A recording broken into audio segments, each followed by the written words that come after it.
We're going to have a Retirement 101 program on November 17th. It'll be an evening program. It'll be talking about sale of law practices and other issues that senior lawyers start to confront as we start to age. And there will be the ever-elusive ethics credits. So mark your calendars for that. Announcements will be coming out shortly. There will be a program with the Appellate Courts Committee in January of 2011, and Judge Epstein, who's the presiding justice of the 4th Division, I believe, Court of Appeal, will be talking about a history of the Supreme Court. So that should be really interesting. John Marshall Day will be honoring certain trailblazers, Lee Edmond, who will be the first woman presiding judge of the LA Superior Court, and the late Sam Williams, who was the first African-American president of the LA County Bar and the State Bar.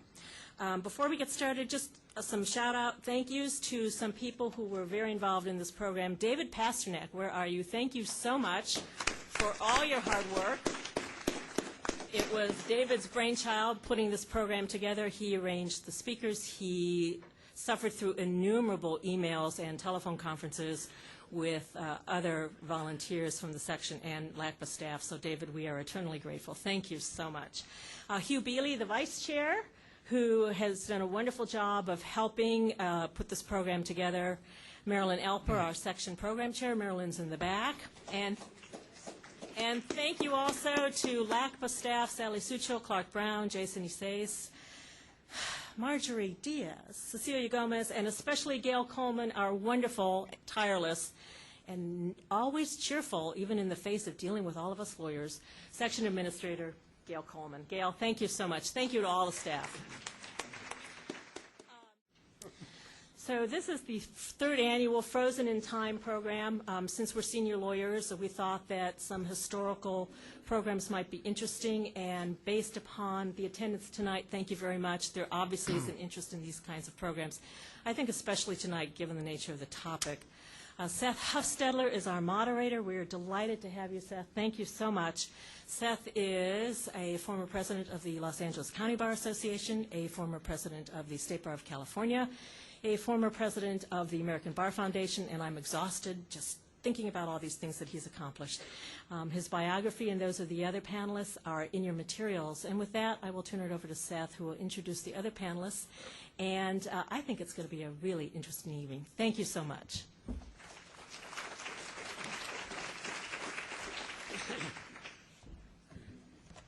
Well, thank you, Jill, and good afternoon for everyone. I guess we're still in the afternoon, although you're going to miss your dinner if you haven't already had it, I think. It's always a pleasure to come back and deal with these bar functions and to see all of you young folks here, because I think I am the senior surviving ex-president of the county bar, and it takes a few years to do that. And you always, you wonder when you come back to these things, you're doing the same thing you were doing 30 years ago, 40 years ago, whenever it was.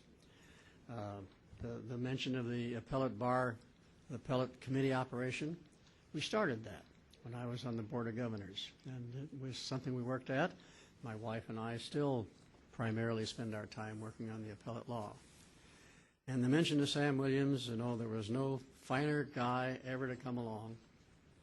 My partner, Chuck Beardsley, and I went out deliberately, and if you excuse the racial implications, we decided it was time Los Angeles had a black lawyer on Spring Street.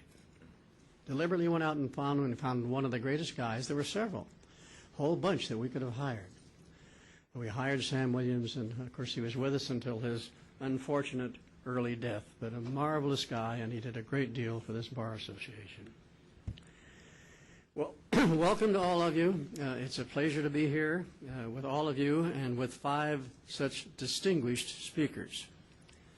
We're going to discuss one of the most prominent, high-profile, recent celebrity cases around. I suppose that and the Simpson cases are the two that rank way above anything else that you might have heard of. And actually, several of these people here have been involved in both of them.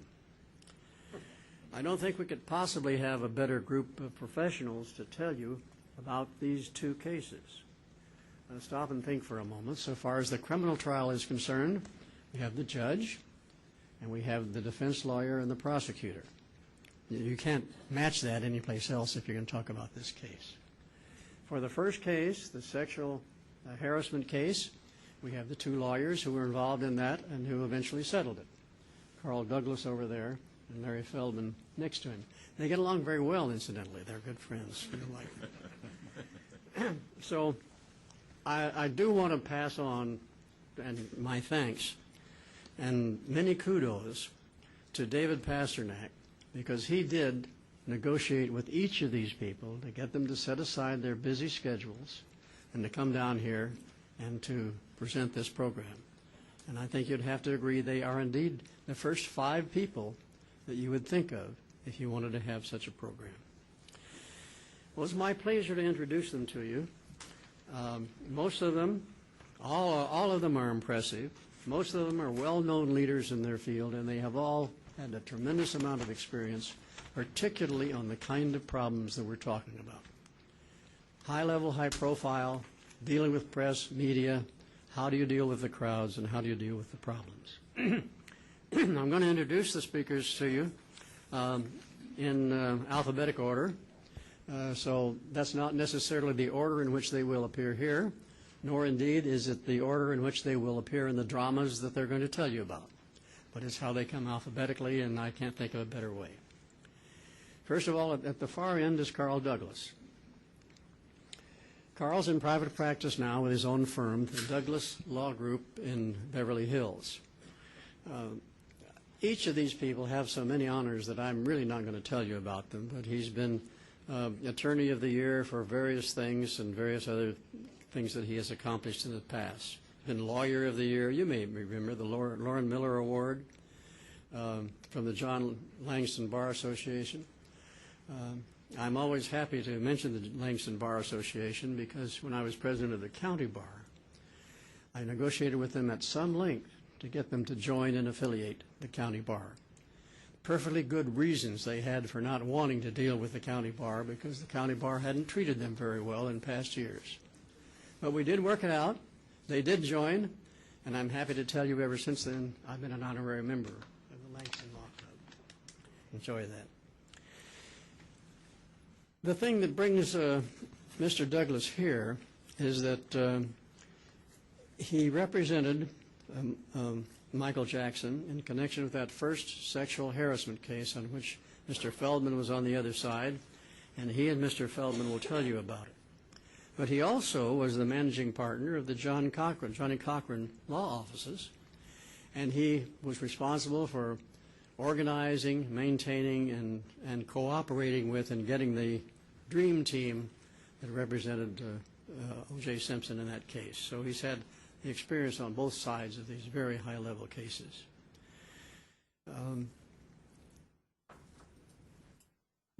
He's particularly interested and will tell you about the unusual problems that are caused by the high media coverage of these cases, the frantic coverage, really. And it just happens alphabetically Mr. Feldman comes next. Mr. Feldman has such a spectacular record that I'm a little embarrassed to tell you about it when it compares to some of the rest of us. But nonetheless, I see a bunch of dollar signs here, and I think maybe there was something I should have passed on to you. The dollar sign, these are dollar signs that he's put in other people's pockets. Perhaps a little of it fell off along the way in his. But before we get to the dollar signs, I really ought to tell you about Mr. Douglas. Because, let's see, in 1980, no, the date's wrong. 1999, he got the largest individual verdict for a personal plaintiff injury ever in the United States, up to that point. It's probably been exceeded since. But it was a modest $4.9 billion. That's a B I'm telling you about, $1 billion. So not bad, Carl. I've looked at some of the cases that Mr. Feldman has handled. He's done the same. You know, here's a $156 million there and $28 million, $50 million here. But I didn't see any billions. He may have one. He hasn't told me about it if he had $1 billion somewhere someplace. Well, I'm still working. He has a spectacular record. He's been named as one of the nation's top 10 commercial litigators and all sorts of things of that kind. He's tried many large cases with great coverage, and so he's had the kind of experience we want. You have their brochures, and you can look at them, and that's why I'm not giving you many of the details. Next in alphabetical order, and next to me here, is Judge Rodney Melville, who was the judge in the criminal case. And a nicer, gentler man you'll never run into. He retired in 2007. 1907 was a little before his time. He retired in 2007, but they didn't appoint a replacement immediately, and so he stayed on the bench really until last year. He's had all sorts of awards, as these other people have, in connection with his job, his recognitions of things he has done for the judicial system, and he was instrumental in establishing the court's first substance abuse treatment court. And then he's been honored for his work in developing mental health treatment through the courts and being aware of those problems. All those people aren't usually aware of it. Next, alphabetically, we have Mr. Thomas Mesereau. Thomas is the very handsome-looking fellow with the hair. I'm envious of that hair. We just didn't quite manage that someday. Harvard graduate, Hastings graduate. Hastings and the judge Tom and the judge are both from Hastings. You have seen him in the paper many times. He's handled so many big coverage cases, and you've seen a lot about him. A couple things besides his best lawyers, criminal defense lawyer of the year, etc. The thing that impressed me about him that I thought you'd like to know is that he's been very vigorous in his pro bono work, and for the past 12 years, this is in your CVs, but in the past 12 years, he has defended at least one death penalty pro bono case in the Deep South. Now, that takes a lot of sacrifice and a lot of injury. But 12 years, 12 death cases in the Deep South. That's a remarkable contribution, Tom, and we're impressed by it. He was, of course, the defense lawyer in the criminal trial. Next, we have Ron Zonen. If you looked at his picture and look at him, you were talking about this early on, you will notice that when they took his picture, they had the wide-angle lens for some reason, and it shows him about twice his handsome self as he now is. So take a look at him and not necessarily at the picture. He is the Chief Deputy District Attorney in Santa Barbara. He first began practicing in San Bernardino and then went in the prosecutor's office and then went to Santa Barbara, where he has stayed since.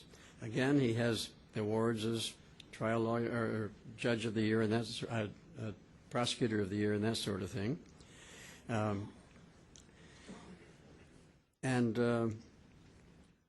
He is now the chief deputy in charge of Vulnerable Victims Unit, where he supervises the prosecutions of all cases in Santa Barbara involving child abuse, sex crimes, abuse, and domestic violence. So he has a tremendous record and a tremendous amount of accomplishment in this area. Now, you can see why it would have been difficult to find any panel anywhere who has the kind of accomplishments and experience and reputation of these five gentlemen who are going to talk to you about these cases. Now let's move on to their presentation. I suggest that you do keep your cards ready for questions because we will look at those and then have a chance later on, probably after the brief, to do it. And so that's what your cards are for, and use them when you need to. Now at this point, we thought it would be helpful if we have some presentation to tell you about the two cases involved, what the relationship is, and how it happened. But we thought maybe first we ought to take a look at the problems a judge has in dealing with high celebrity cases and what he does. So first of all, I would like to present to you Judge Melville, who will talk about that, and then Mr. Feldman will talk about the two cases.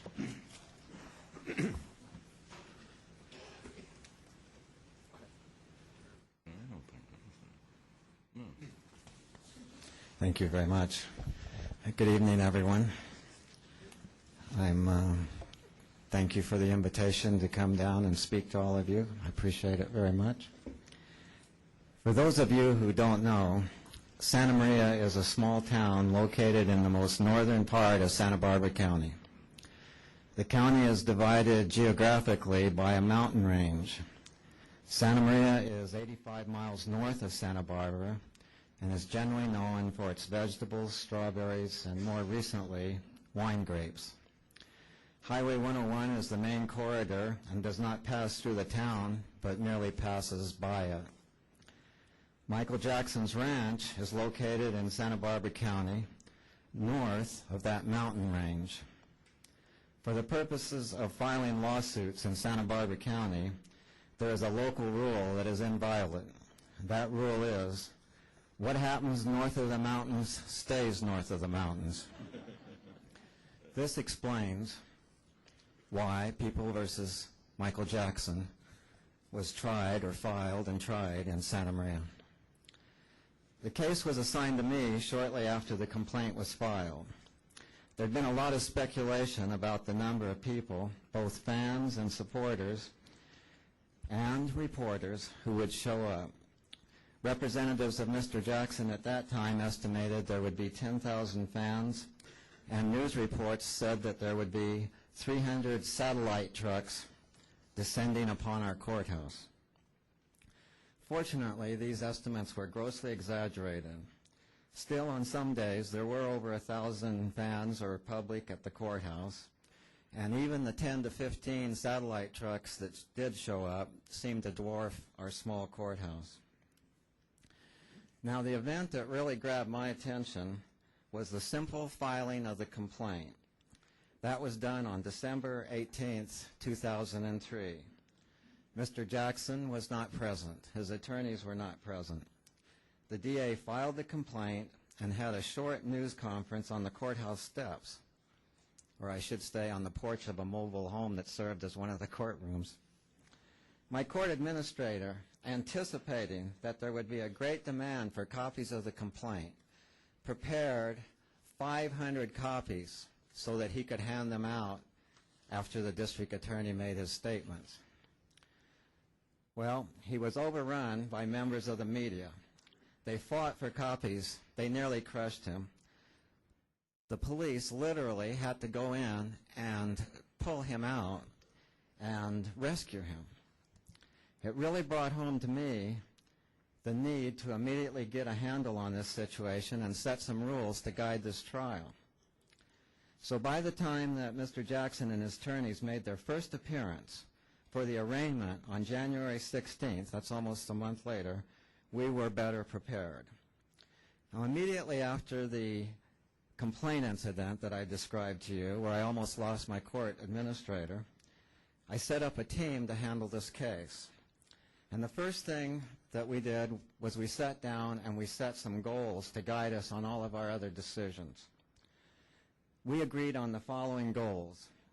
One, to be sure not only that justice was done, but that it was seen to be done. Two, to set an atmosphere of fairness both inside the courtroom and outside the courtroom. Three, to conduct all proceedings in a dignified manner. And four, not to allow the agenda of others to overrun or divert the judicial process.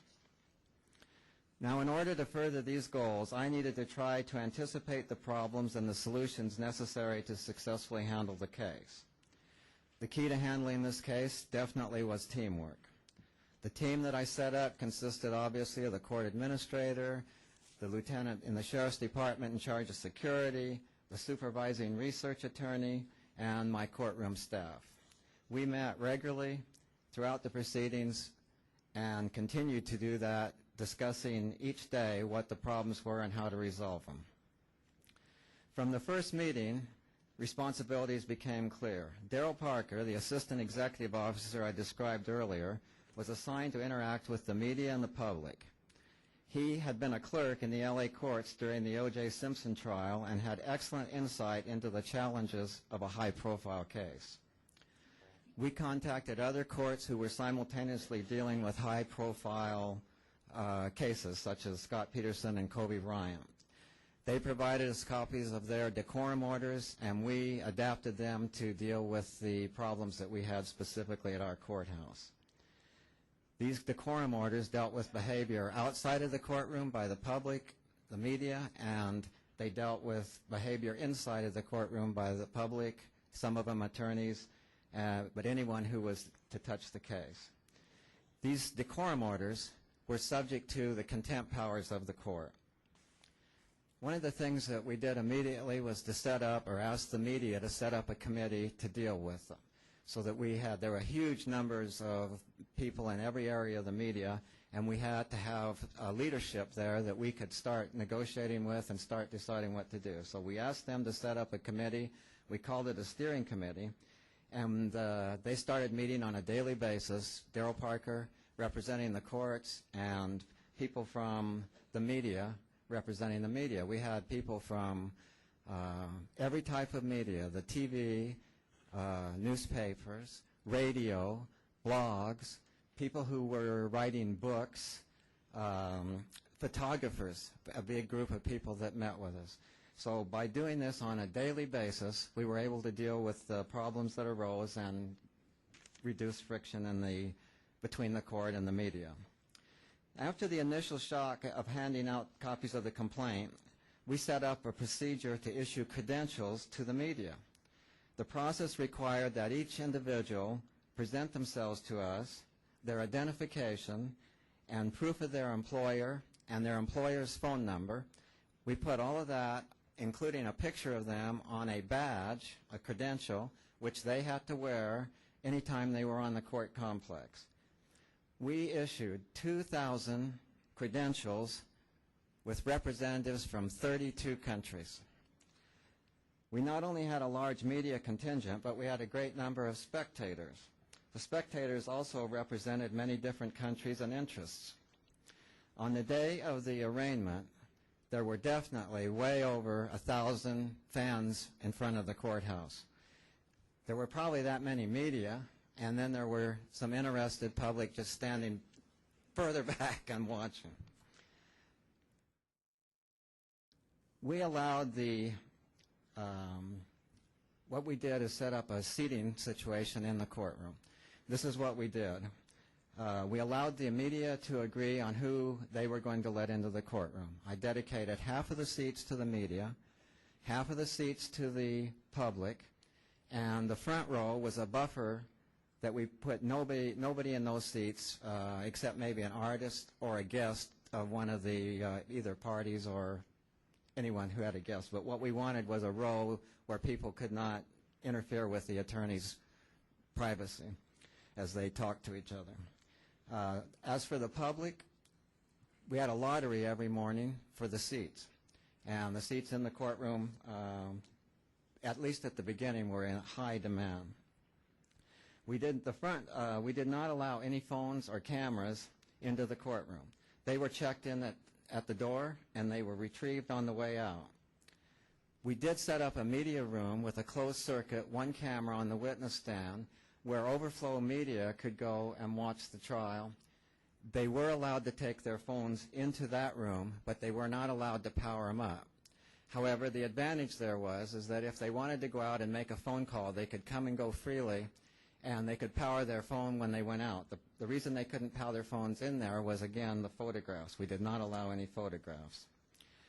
Quite a few of the media actually preferred staying in the media room as opposed to the courtroom, because once you were in the courtroom, if you left, you couldn't come back in, and you had to check your phone. So the other room became pretty popular. However, I noticed the main media, like the Los Angeles Times and New York Times, those people were always sitting in the rows because they were always watched. They wanted to see not only the reaction of the witness, they wanted to see the reaction of the attorneys and the judge, etc. So you kind of got to know who these people were. At a very early stage, I granted a motion made by the district attorney made to prohibit parties from making statements without prior approval of the court to the media. And the district attorney brought that motion. I granted that motion, and it required that whenever either side wanted to make a statement, they would have to file an ex parte request, which we would do on short time. We could even do it over the phone if we wanted. And the statement that whoever wanted to make the statement wanted to make, we would discuss. And he would have, the guy who wanted to make that, the person who wanted to make that statement would provide both sides copies of the statements, and then we would discuss it. And if the other side wanted to make a statement, they would provide copies, and in that way, that was how we handled the statements to the media. I think that it was a good way to do it. It didn't prevent statements to the media, but it did stop what I call surprise volleys from each side over, using the press to play your position. So I was quite happy with that procedure. The atmosphere outside the courtroom can best be described by showing you a few slides. I can tell you that the pictures I have here were taken by staff and do not really show the full scale of the daily goings-on, but they will give you an idea.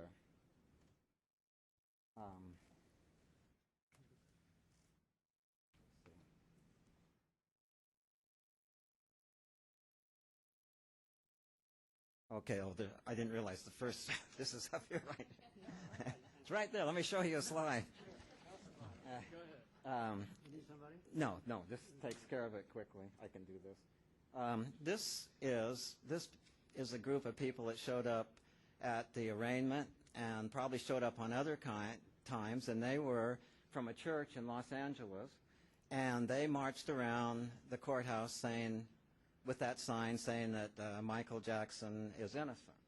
And they had many, many other signs, and this doesn't do justice with the number of people that there were. One of the interesting sidelights to these signs was that the fans showed up every day with huge numbers of signs saying all sorts of different things on the signs. And at night, they would lay the signs down on the ground, and they would take rocks from around the courthouse complex and stack them on the signs to hold them, because one of the things I didn't tell you Santa Maria is known for is its high winds.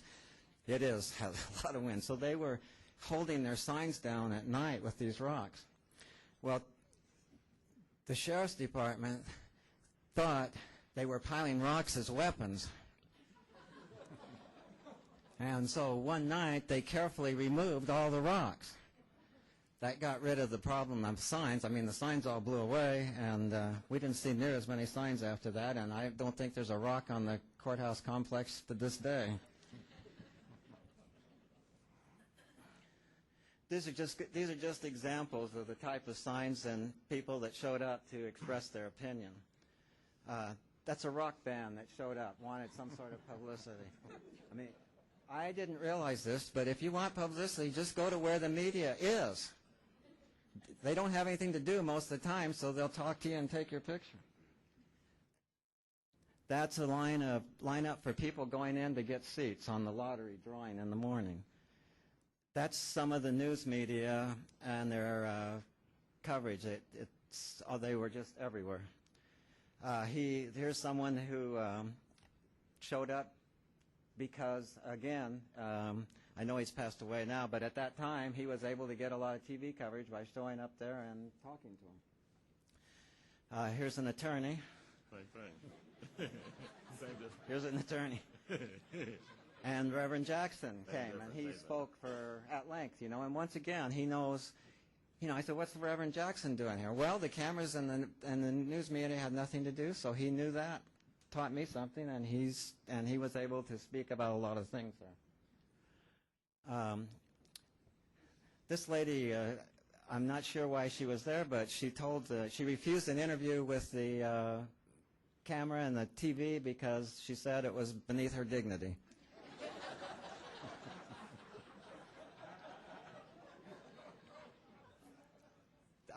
Free veggie burgers. She was quite popular with the staff. This lady was writing a book, which I think the name of it was "These Are My Private Parts." Right next to her was another judge's courtroom who was not involved in this case, and he was trying to conduct courtroom. And you notice, well, you can't see it, I guess. She had an electric microphone, and she and a friend shouted through the electric microphone, "These are my private parts. These are my private parts." And yeah, I didn't even, you have to understand, I didn't see this stuff. I'm showing it to you now, but I was not watching it. This judge that was trying to run his own court had to go out and take care of that problem or have his bailiff. And then this man danced up and down the street, and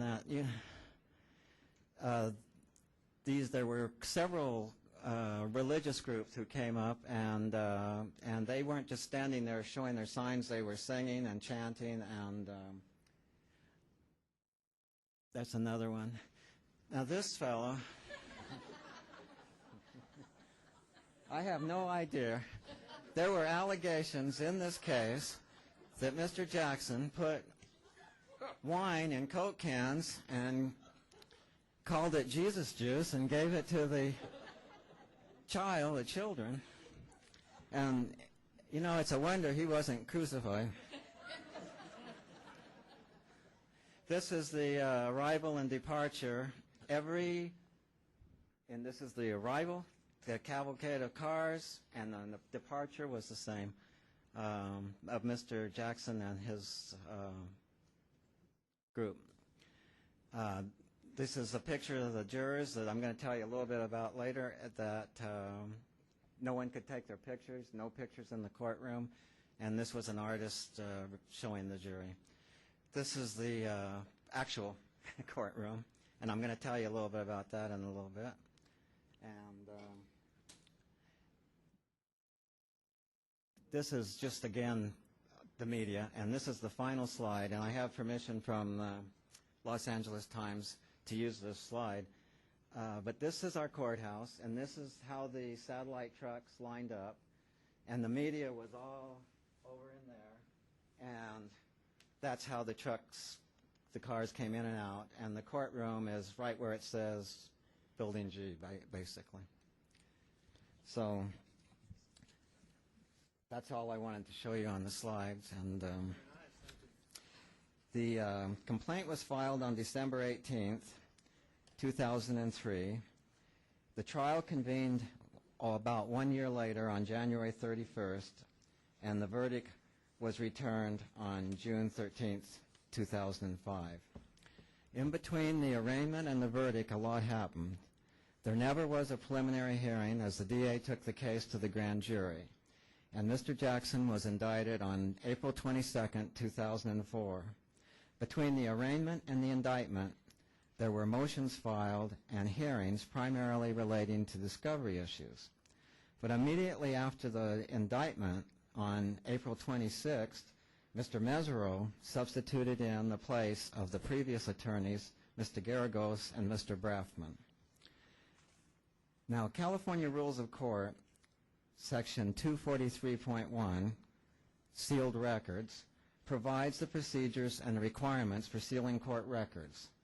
The rule requires that the judge balance the defendant's right to a fair trial and the public's right to know. There were a series of pretrial motions filed by both sides, and some motions filed by media organizations. I ordered the motions and the accompanying declarations filed under seal. Proposed redactions were required to accompany the motions. The purpose of ordering the documents filed under seal was ultimately to ensure a fair trial to both sides. The alleged victim and other minors involved in this case were entitled to privacy. The jury, Benari, needed to be isolated from untested information before the actual trial. The case had to be tried in the courtroom where the declarants were subject to cross-examination and governed by established rules of evidence.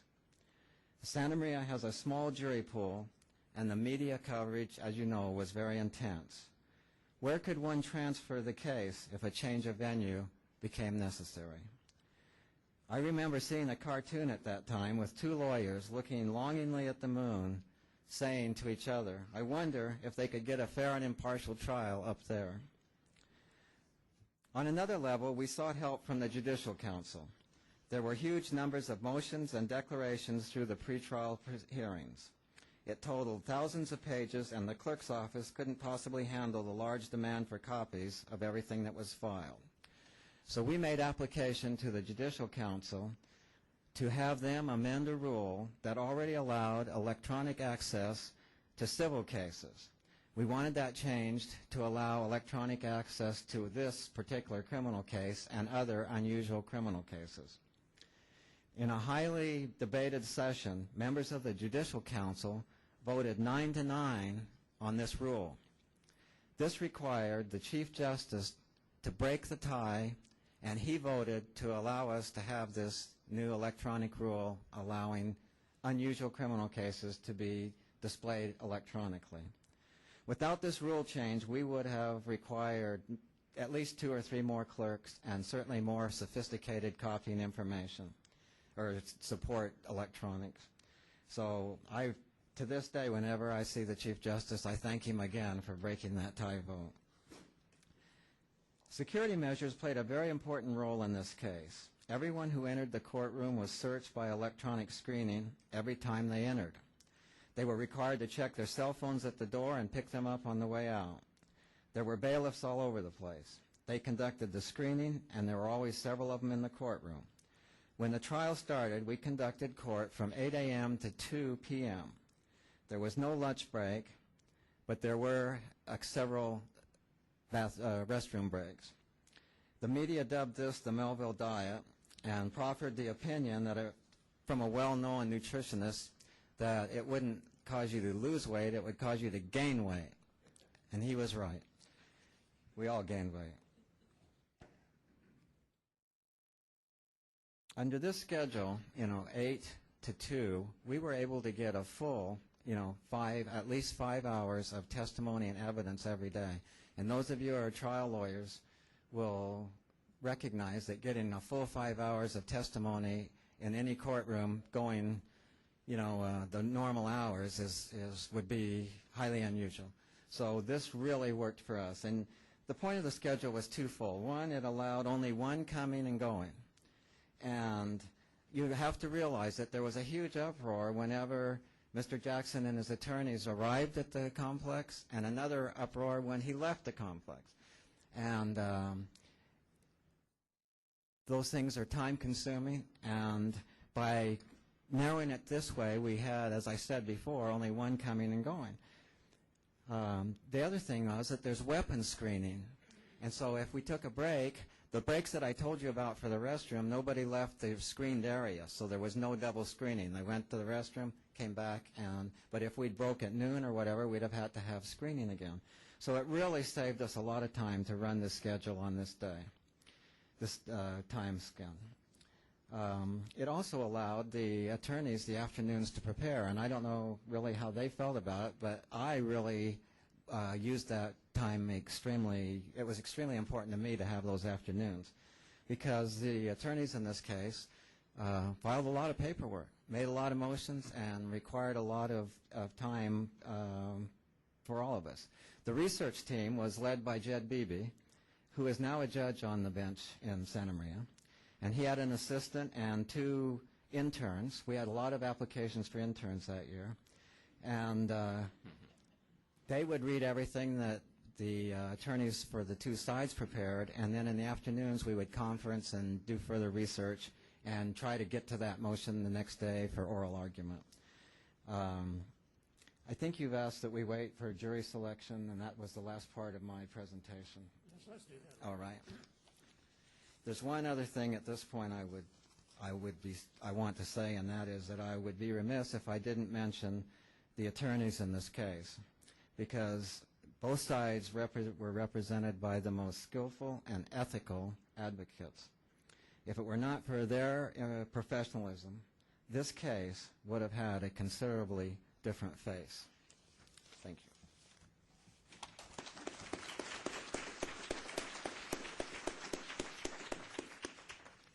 Well, Thank you, Judge. It's most interesting and answers one of the questions I'm going to ask later on. And that was, in the course of all of this, did we learn anything? And it's pretty apparent that having a careful judge, thoughtful staff, cooperative lawyers who really work at it, that you really can learn and did learn a great deal about how to handle a complex case like this and how to do it the next time, building on what had gone on before and what was done here. And now, you know, you have quite a bit of material that you could work with. You have a great resource here in the judge on how to handle these various problems. I had one question, Judge. It's really two, but it's two questions, but it's really one. How many seats were there in the courtroom for the public? I don't really know. Roughly, say 35 to 40. Mm-hmm. Is that? I don't hear any dissent over here on Yeah, that that's side. and I think Judges usually, lawyers usually don't dissent. and the media had an equal number. Yes, all right. And then in addition to that, you had a media room. How large was the media room?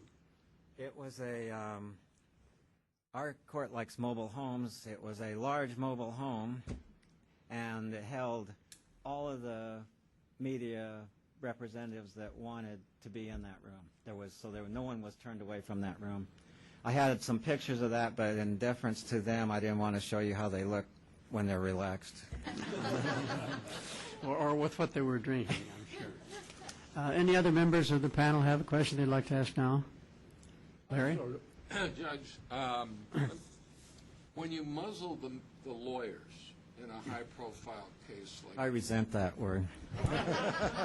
well, we had the same issue in the first Jackson case, and the judge went the other way on it. The concern was the concern from a lawyer's standpoint in a high-profile, if you're against the celebrity, is they have, like the Reverend Jackson, all these spokespersons out there who get on the news media and talk about things they really don't know what they're talking about, but they do talk about them. And how did you come out?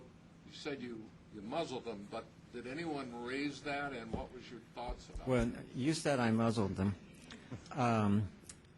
Here's how it happened. The district attorney, who had been the first to fire volleys having press conferences, and I use the word volley just to say they're out there in the public making statements.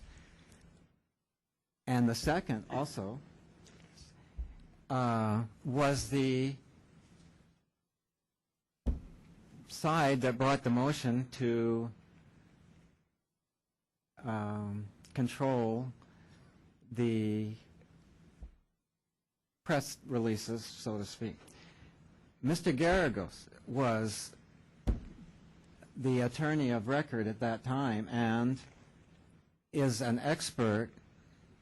If he's here, I use that word, I mean kindly. He is an expert at using the press to his advantage. I mean, he is known, and I saw it, very good. So he opposed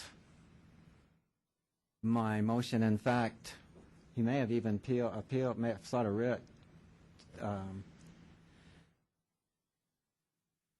to do that. Now, the thing that I want to say to you here is this, that when they made application, they got access to me immediately. On every occasion, the statements were allowed. There was never an occasion that the statement was not allowed, the request. But what happened was it was discussed. It was, I think, came out in a more professional statement, and the other side was also allowed to present a statement then. So my view of it is it served more civilly, as a more civil way of handling it. Now, let me say this one final thing. No doubt you're doing that. The material submitted would have been self-censored beforehand, so it would be much better. And there's one thing, one further mark I want to say is, at no time I served on the bench for, 21, 22 years. Something. At no other time in my career did I issue a order of that sort. So this case, I just think, called for it. Any other questions? Yes, Carl. A question. Given my experience with the O.J. Simpson case, I wonder, was there ever an effort by either side, or by the defense primarily, I would assume, to have this trial publicized? Was it ever discussed pre-trial? Televised? Televised. I'm sorry, televised. The media asked to televise the trial. But did any of the parties ever have an interest in doing that? No. I'm not surprised by that. And why aren't you surprised? Well, it's been my experience that after 9 months of a televised trial in the O.J. Simpson case, few lawyers and probably fewer judges would want to duplicate that experience again in their professional lives. I don't know. Now, we'll accept that as live testimony. Absolutely. All right, thank you very much, Judge. We'll be back to you, and we'll want to talk about some other problems with you. Let's move on now to a little more general background about the two cases, and Mr. Feldman will tell us about that. You want me to do it from here? What do you want? Whichever you prefer. I don't care, whatever everybody wants to do. Huh? All right, for the audience, how many want him up here?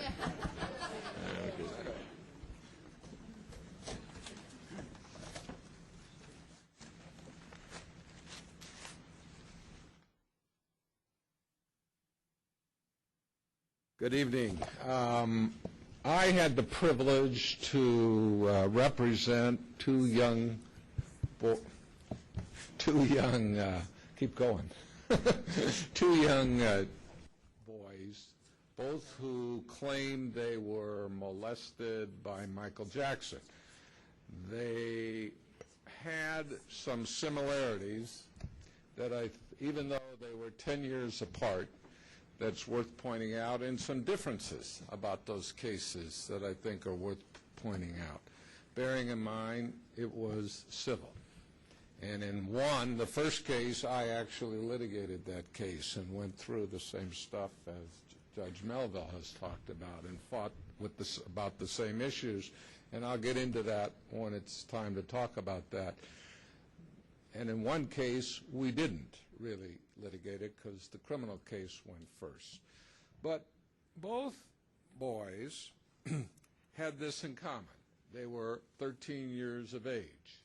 They were prepubescent young men. Both of these boys came from broken homes. Both of these boys lived with their mothers at the time that the alleged molestations took place. Both of these boys came from homes that their mothers allowed them to spend an inordinate amount of time with Michael Jackson alone. Both of these mothers allowed their boys to sleep over Michael Jackson's house, in the bedroom, in the bed that Michael Jackson slept in. Both of these parents, mothers at least, received things of value from Michael Jackson during the time that they had this relationship with Michael Jackson. Another thing I just thought of that these cases sort of had in common, although 10 years apart, none of the lawyers, I guess except Ron, were the original lawyers in the case. In the first case, in the first young boy case that got settled, that case he was first represented by a lawyer by the name of Rothman. He was then represented, maybe we should flash her picture on. Gloria Allred had him for about 24 hours, 36 hours. Held her press conference, and I was in the Gloria, with all due respect. And then I had him for the balance of that case. And originally, Michael Jackson, in case one, was defended by Burt Fields and Howard Weitzman. And then ultimately they were, or at least Bert was substituted out, and Johnny Cochran and Carl became the lawyers primarily for Michael Jackson. And in the criminal case, originally Michael Jackson was represented by Mark Garagos, as the judge alluded to, and Brafman from New York, and then ultimately they were substituted out, and Tom Mesereau came in. So we all were sort of dealing with matters that some of the cards had already been dealt with us. But they differed in a lot of respects from at least my perspective as the lawyer. In the '93 case, by the time I was retained, this case was the lead story in the LA Times. This case was in every local television newscast. It was the lead story. This case, the young boy, just to refresh some of your recollection, was sent to Children's Services through a psychiatrist that he had reported this molestation to. And he had, and Children's Services, most of you probably know, this is a confidential report when anybody reports molestation. Psychiatrists are required under the law to report, and they are supposed to remain totally 100% confidential. Somebody got a hold of it, somebody leaked it to the press, so the press had it by the time there was any lawyers involved in this. The young boy in that case, in the '93 case, had given an unbelievably detailed statement about his relationship with Michael Jackson, how that came about, how the sexual part of it came about. He detailed in great detail the start of the relationship, how it transgressed into more physical activity with Michael Jackson, how it became fondling, how it became oral sex, how it became masturbation. And he gave this whole history in exquisite detail. The other boy, that wasn't true. The other boy was a young boy who had, at one time in his life, he had stage 4 cancer, and was a boy who had never really disclosed everything about the relationship, and came from a family that all was broken, came from a broken home, but that family, by the time they came to me, had never told any Children's Services, they hadn't been for therapy, they hadn't told the police, they hadn't told the district attorney. So in case 1, that case was sort of out there by the time we got involved. And in the second case, it had not been told to anyone. And so there were totally different issues that were involved in both cases. In case 1, the district attorney at that time, because the primary allegations were in Los Angeles, that district attorney at the time, Gil Garcetti's office, was very content to see us take the lead in that case on the civil side. And he was happy to watch us go forward, take the lead, see where what the case was about. He would have access to all our discovery, and then decide whether he wanted to prosecute the case.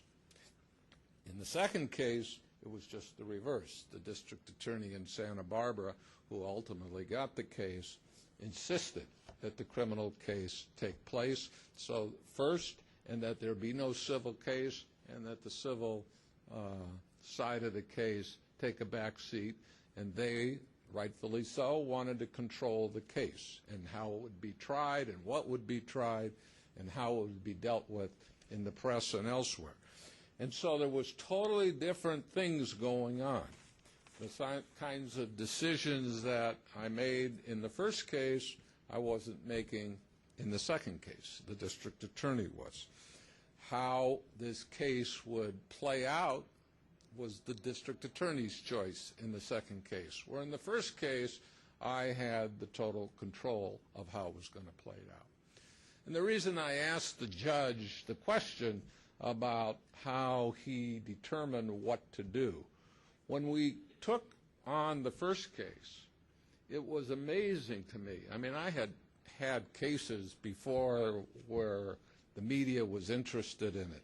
And typically, if you filed a lawsuit, the media might report it, and if you tried the case and got a verdict, the media would be interested in the verdict, and you'd talk for 20 seconds. But nothing was like Michael Jackson 1 at the time. There wasn't cases like that. I remember Johnny Cochran saying when we walked out, when we ultimately settled the first case, he had never seen so many press in his entire life around the Santa Monica courthouse until the next year when he tried O.J., and all of a sudden the press in Michael Jackson seemed small compared to the press that the O.J. case garnered up. But it was amazing to me how you had to deal with this press. There was a poll taken, I'll never forget, the Gallup poll did a poll about Michael Jackson and how many people in their poll had heard about this case and the allegations. And 98% of the people polled had heard about the case. Like 66% of those people believed Michael Jackson was factually innocent, and 12% believed that Michael Jackson did this to the boy. Now, for a trial lawyer, this is real issues that you have to deal with. I mean, this isn't some, just forget it, we're going to have our day in court. This is something that you're confronted with, because no matter what the jurors say, those jurors have read about it, they are deluged about it. We had, our case was on a fast track to get tried. It was going to get tried while all this was in the press. And so it's a real factor that a lawyer has to consider. And how I would watch on television with my mouth open, where people, real prominent lawyers, would be on television on the Today Show, on ABC, talking about this Michael Jackson case, and they had no idea what the facts were, what they were talking about, except that they were talking, and they were very happy to be talking. And we had to confront these kinds of problems and do it in an ethical way. Whereas in the second case, as the lawyer sort of behind the scenes, that's really where I was. I was behind the scenes. I wasn't controlling the press. I suspect I probably knew about this order, but it didn't really impact me, or maybe it did at the time. But, I was really not very involved in what was happening. And if, in fact, there was a conviction, then maybe I would have been involved, maybe I wouldn't have been involved. But it was a totally different set of circumstances. And the reason it's all so important, because at least and I'm sure it happened in Michael Jackson 2, we'll call it for the time being, but in 1 you had Elizabeth Taylor on television talking about how innocent Michael Jackson was and what a shame it was. You had Michael Jackson canceling a worldwide tour. This is the king of pop, and he is canceling a worldwide tour.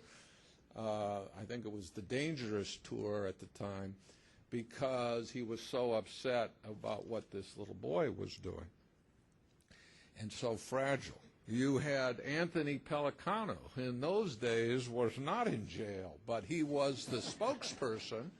He was the spokesperson, which I'll never quite understand, that was chosen by the defendant to talk about this case. And he was someone who, in these press conferences, was conceding that Michael Jackson slept with children, with little boys. So for a plaintiff's lawyer, like I was and am, generally, that's a lot of ammunition that you have. And the question is, how do you use that effectively?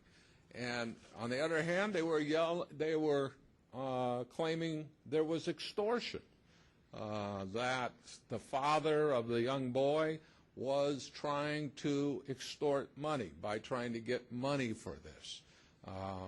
And so that was out there. In fact, there was a criminal investigation about whether there truly was extortion. Geraldo, remember Geraldo? This is how old this is. When Geraldo did a mock trial, this is all at the time that I've come into this case, in which they're trying Michael Jackson, and lo and behold, he won, the case. So, you can't voir dire enough of jurors to how to overcome this. And also, from just a standpoint, and all of us who represent individuals get this in spades, and that is, you have a 13-year-old boy, and whether it happened or it didn't happen, their lives are in the balance of all this. It's not just about money. These kids go to school. These kids have friends. These kids at 13 years old, boys at 13 years old, are going through a very difficult time in their lives. They're trying to figure out what they are, what they're about, their sexual well-being, what that all means to them. And here it is, these most sensitive issues are in the press, and it didn't take long. I don't know so much about the second case, but in the first case, for sure, every kid on the west side of Los Angeles knew who the plaintiff was, even though the plaintiff's name at that time remained secret. So as a lawyer, you have this real burden, besides trying to make the case come out right for the client, to think about the ramifications of this, whether you really want to take on the king of pop, as it says in the program, whether you really want to be branded with this, because no matter how it comes out, you are going to have people who believe it to be true no matter what the verdict, and believe it to be untrue no matter what the verdict. So, and all you're going to have at the end of the day on the civil side is perhaps money. In the first case, it was simple, because this boy was being chastised and couldn't survive under the circumstances that existed with all this leaked. In the second case, you had a boy who had terminal cancer at one time, who was diagnosed of terminal cancer, at least, had stage 4 cancer. And here this kid has now got to decide, and his parents have to decide whether or not they should do anything about this, whether they should go to the police, whether they should go to the district attorney, whether they should go to children's services, whether they should ask for money from Michael Jackson and do nothing except try to get a quick settlement. There's all these kind of issues out there that these people have to deal with. And you have generally parents making these decisions who, in some form or another, were complicit in, if anything happened, allowing it to happen. So they're helping make decisions that impact these kids for life. So it is an awesome responsibility to represent them. And then when you have, if you did it just privately, which I have done many times for people, I just had a major case against the school district for a special ed teacher who was molesting these special ed kids who couldn't even talk. And we kept it quiet. We kept these kids out of the press. There wasn't any of this. But now but terrible issues for these kids. And then you compound it by a press and a news media that is 24/7, then you have a serious issue if you care about kids and you care about results. I don't know how much more you want me to go into, I can, Let's have I a can little stop. discussion. Let's have a Okay. little discussion. Go ahead. We were really going to get from Larry the background and the relationship between the two cases. I think he's done that. Don't wander off because your microphone isn't working. You'll need this one. Now, I think we can move to the next question, and maybe you're back at the podium again, because I think now is the time for you and Carl to tell us what happened in that first case, case number 1. Okay, so ultimately, that case settled. I think everybody knows that. But what happened? From my perspective, I thought that was simple, you know. Believe it or not, in 1993, there was no state bar rule. There is now. There wasn't any state bar rule on what lawyers could say or not say to the press. And Tom and Carl and Ron will, I'm sure, corroborate that once you're in one of these things, your phone, you need a special person just to deal with all the phone calls that are coming in from the press. It's just, and they don't stop. It's not like you can just ignore it. You get 100 calls from one reporter hoping they're going to get the discussion.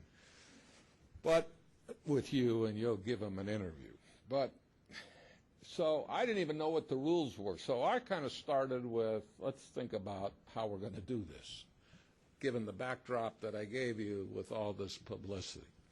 How are we going to get through all this? So we looked at the state bar rules, and the California had nothing on it in 1993.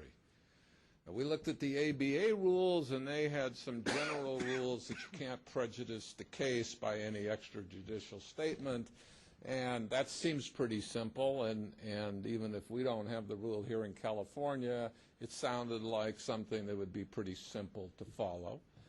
And then there's a United States Supreme Court case, Gentile, that tells lawyers that they really do have a right to protect their client.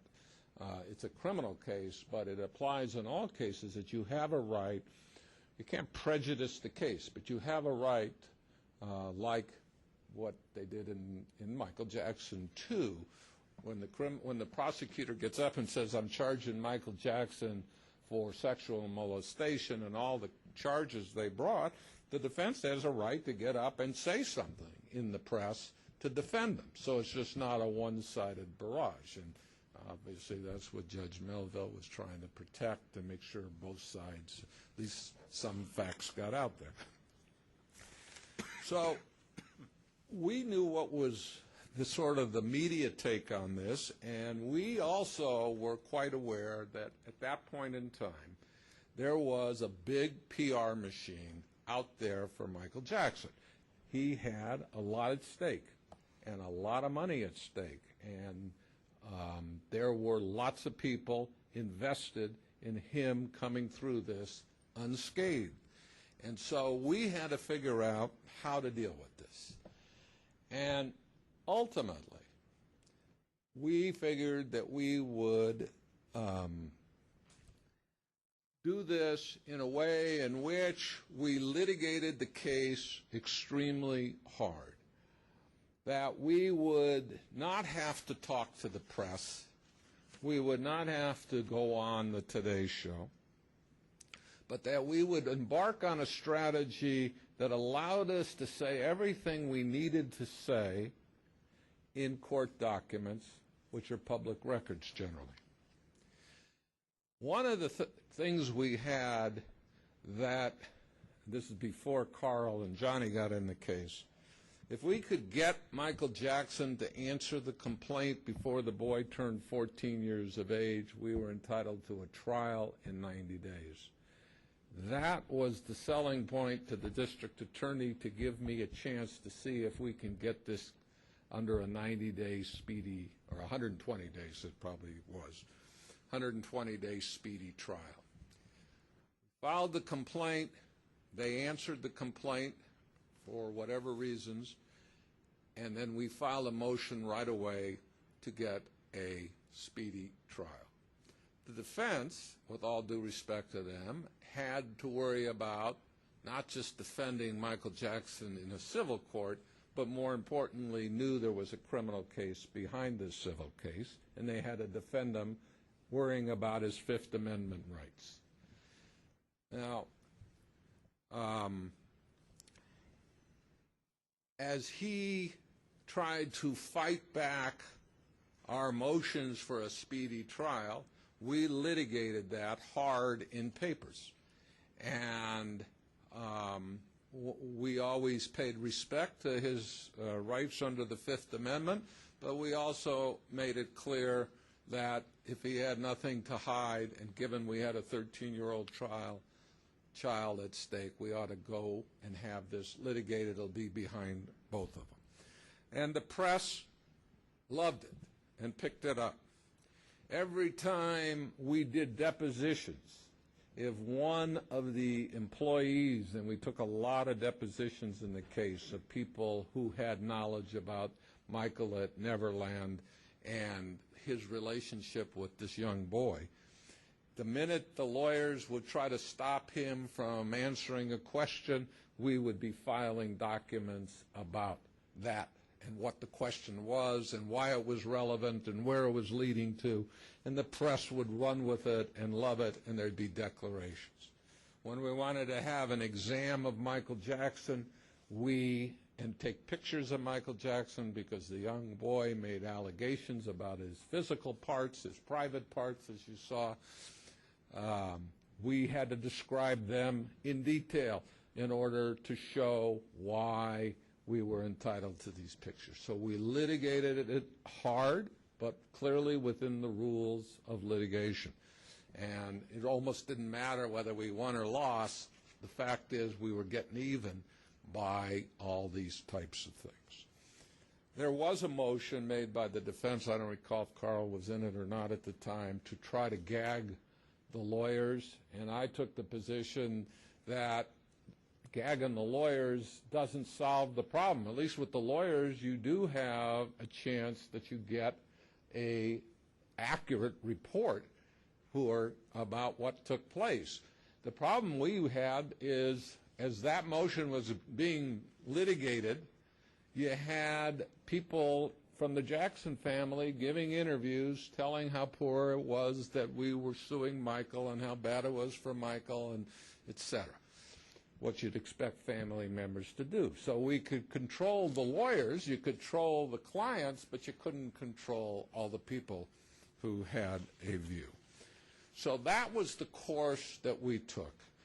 And at some point, and it was, there was, at some point, Johnny and Carl came into the case. At some point, Johnny and I did go back a long way.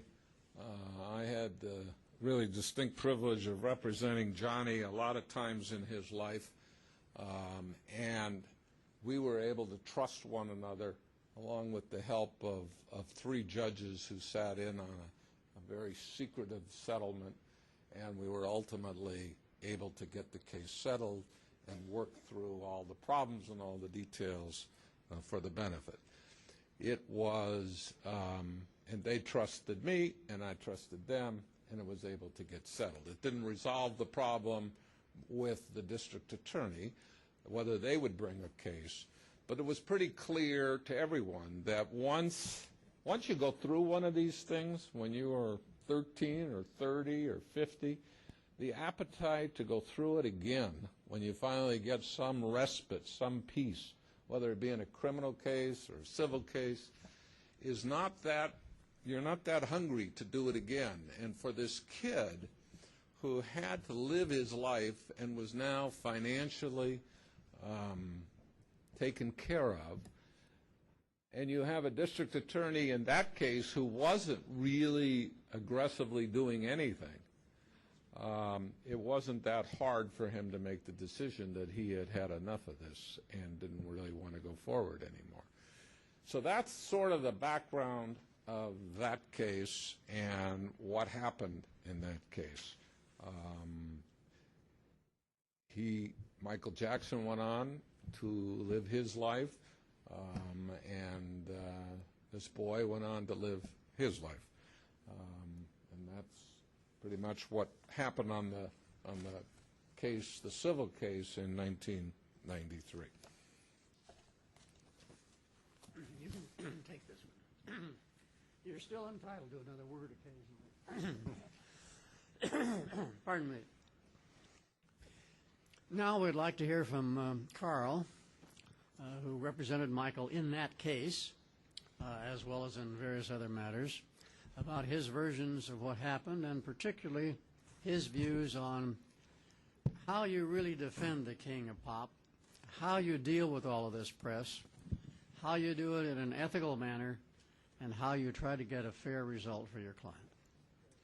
Thank you, Seth. I want to first thank Seth and David and Harry Hathaway for having this panel, and I thank all of you for coming out and being a part. I was a part of one of these Frozen in Time talks last year, so it's a pleasure being invited back again. I want to take you back to 1993 to really appreciate and understand the dilemma that we faced as lawyers. 1993 was before the internet, before YouTube, before TMZ. It was before what has now become known as checkbook journalism. The British press are relentless, and their relentlessness was no more greater demonstrated than with the zeal with which they pursued the Michael Jackson matter. In 1993, I was a 38-year-old lawyer who had experience both in the criminal and civil plaintiff arenas. I was working for the sixth of my 12 years for Johnnie Cochran, who was at that time the man here criminally in Los Angeles. Mr. Cochran was known for having a unique blend of skills. He had represented several high-profile criminal and civil cases in the past. He had successfully defended an actor, Todd Bridges, a few years before, and he had made his name in the police arena back in the early 60s, defending or representing the family of Ron Settles, who had been killed by police in the Signal Hill Police Department. So Johnnie Cochran came to Michael Jackson with a unique skill set that he found very appealing. We were first retained in that case in December of 1993, and that was the lowest point of Michael Jackson's career up until that phase in his life. As Larry suggested, he was on the Dangerous tour. He had been touring in Europe, and because of some health problems and concerns about this case, he had had to cancel that tour with these allegations swirling around him. He had also, right before we had been retained, had secretively checked into a treatment program to deal with some prescription drug issues, which really became more relevant in later years surrounding his death. And at that time, there was a joint criminal investigation, as Larry described, not only being conducted by Gil Garcetti in the district attorney's office, but also by Tom Sneddon, one of Mr. Zonin's colleagues in the Santa Barbara DA's office as well. And at that time in December, a few weeks before Christmas, Michael was basically afraid of returning back to the United States because he feared if he did, he might be arrested, and that would have been a death knell to Michael Jackson and his entire world. At that point, he had been represented, as Larry said, by Bert Fields, who was a well-known entertainment lawyer, by Howard Weitzman and his firm as well. And Michael decided to retain Johnnie Cochran and his firm to assist, basically to replace Bert Fields' office, because they thought that the skill set that Johnnie and his firm brought to bear was consistent with both the civil and the criminal allegations that he was then being confronted with. And I remember initially there had not been any effort by any of his lawyers to contact the district attorney's office to see if there were charges pending, if they were going to arrest him or what was going to happen. And the first thing that Johnny did when he was first retained was to have a conversation with Gil Garcetti. One thing about Johnny was he was well connected in Los Angeles, both in front of the scene and behind the scene. And back in the early 80s, he had been a colleague of Gil's under the leadership of John Vandekamp. They were old friends, and that friendship was something that he was able to draw on to call up Gil to see if there was ever any fear of Michael returning back to Santa Barbara. And when he told there was not, there was then this celebrated return to Neverland, which is a fabulous place. I'll tell you about it later. And that is basically how we began to embark on that case. One of the thrills of my life as a 38-year-old guy, and I was maybe 4 or 5 years older than Michael at the time, was to meet the King of Pop. I had all of his music. I was a big fan, and it was a thrilling occasion just to have the opportunity to work on his particular matter. Michael and I developed a particular affinity for each other. I was one of the first African-American professionals that he had ever retained. And because he and I were close in age, we kind of bonded. And because I was the managing lawyer in Johnny's office and I had a blend of both criminal and civil experience as well, I was assigned the task of primarily being Johnny's right-hand man working on this particular case. I remember sitting in private negotiations with Larry and 3 judges trying to work out some resolution to this case. I remember the sage words of one of the judges that it's not about how much this case is worth, it's about what it's worth to Michael Jackson. And ultimately, that was an argument that had resonance as we kind of bandied about some extraordinary numbers for 1993. The numbers were extraordinary for even 2010. But in 1993, they were really some fabulous numbers that were being bandied about. I remember traveling to Las Vegas and the Mirage Hotel in January of 1994 because I was the one that presented the settlement agreement to Michael. He was staying at a bungalow there, and I remember I knocked on the door, and he said, "Hello, who's there?" And I say, "It's Carl." "Okay, hi, Carl, how are you?"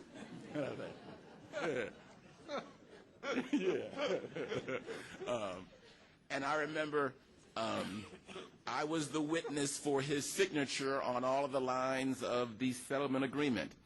And after that case was resolved, our firm continued to work as his personal lawyer basically through the beginning of the criminal trial. I remember that we were present for some other trials that he was engaged in because once there was the initial matter of Jackson 1, there were litigants that came out of the woodwork everywhere, left and right.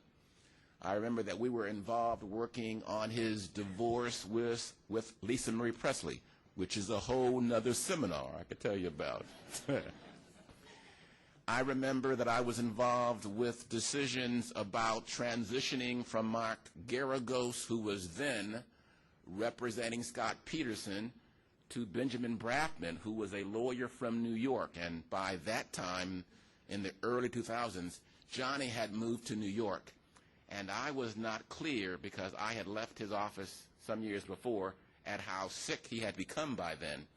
And he basically used me as a surrogate to try to persuade Michael to transition from Garagos to Ben Braffman. I remember being concerned because Scott Peterson did not seem to be a very winnable trial. And I was fearful that if Mark Garagos continued as Michael's lawyer, throughout his trial, his lawyer would be referred to as the lawyer who represented Scott Peterson. And I thought that was a terrible tag that would always hang on his defense throughout the pendency of Jackson 2. So I was very happy when decisions were made, not only to transition from Garagos to Braffman, but then to transition from them to Tom Mesereau. I can remember recommending Tom Mesereau as someone with whom I had tremendous respect over the years and who I thought would be able to do a suitable job on his behalf. In terms of Jackson 1, Larry is tremendously accurate when he talks about the respect and the trust that Johnny and Larry Feldman shared among themselves. He's also correct that the decision that was hotly contested in terms of having a trial in that case set in 120 days was a devastating tactical loss for our team, and it was significantly powering efforts to try to resolve the case. This entire experience was one that I will certainly take to my grave. I was one who, because I was one of the more junior lawyers, would be given the kook role. And so when we had to hire another secretary just to act as a receptionist, I had several conversations with a woman who swore she was Billie Jean. And the child is hers. But there were all kinds of not only kooks, but soothsayers or people that claimed to have important information, and all of those potential leads had to be vetted, and yours truly was often given the first obligation to go forward and to try to figure out where the truth lie. In our case, at least once Mr. Cochran became involved, there was never a discussion of a gag order. I worked for Johnny for 12 and a half years, and he never shied away from a camera or a microphone. So that was something that was considered well before we became involved in the case. Representing someone who is of the acclaim of Michael Jackson is a tremendous, tremendous burden. For me, it heightened the importance of trying to do a job well, because I knew that anything that would be done would ultimately be scrutinized by lawyers and talking heads across the world. Tabloid journalism was a tremendous concern that we had in those days. This was, in fact, one of the first high-profile cases, and Larry talks about the scene that took place on January 25th of 1984. That was the day that the settlement of the Michael Jackson matter was going to be announced. In fact, I was able to find some statements in my records of both a version of the facts that Larry was going to read, that all parties signed off on, and there was a version that Johnny was going to read and all parties signed off on. There were probably 15 or 20 satellite trucks. There were 50 or more members of the media. Whenever you see those scenes, you'll see my head sticking in the back right between Larry and Johnny. And I'll remember always the scene as we were walking away from that press statement. Johnny called me son. He said, "Son, take a look at this, because you will probably never see a sight like this again." And I remember just 1 year later, January of 1995, we were driving in my car that I was able to buy after the Michael Jackson case. I had a little bit of money on the side. And we were driving around Broadway, turning right onto Temple. And there was a phalanx of reporters and media. They had police officers out there just to control the crowd. And I looked and said, "Dad, what about this?" It was indeed a remarkable experience. Working on a high-profile case both has its detriments and it has its benefits. I like to tell colleagues of mine who I speak with about the publicity, that publicity is like crack cocaine, or like I hear about crack cocaine.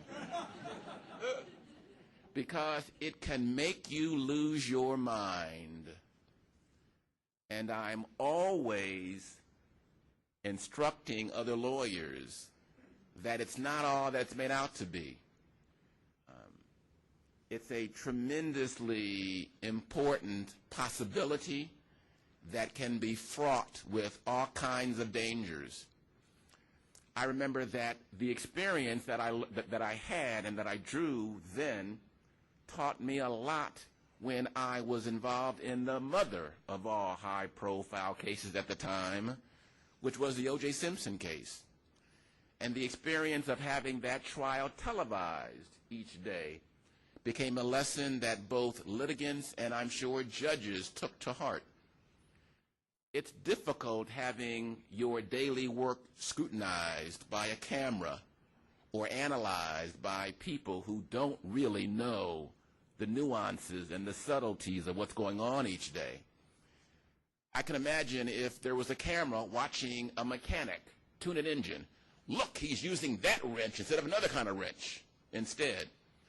It places tremendous stress on you as a professional, tremendous burden on you as an individual, but it can also be very rewarding as well, because in the Michael Jackson case, at its most essence, Johnny and I were plaintiff lawyers. And plaintiff lawyers, as I'm sure anyone can tell you, enjoy the opportunity to have their name in lights or to have their faces in front of cameras and the media. It is something that we relish and that we yearn for many times.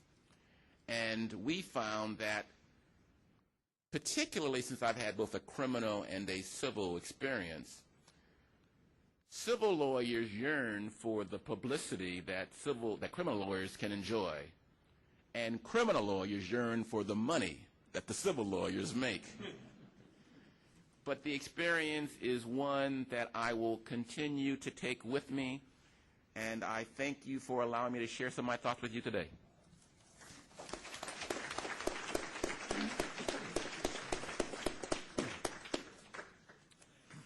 Well, ladies and gentlemen, in my 88 years, I've listened to quite a few presentations about legal issues and legal matters, and I must say the gentlemen before us have done a marvelous job and reveal a lot of wisdom and learning that we won't often hear. We've reached our point, I think, for a break. I have a couple things to say. We will come back and hear about the second Michael Jackson matter, the trial this time, and the participants in that.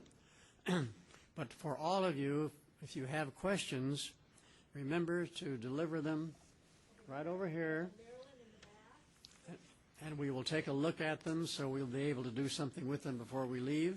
But you know, when you're having fun, it's already 7:30, and we'll be moving along into the next trial. So we'll have a break.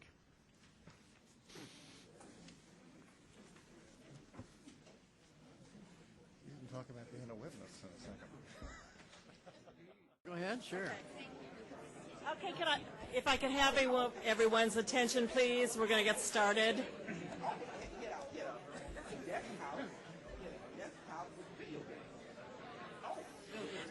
I know.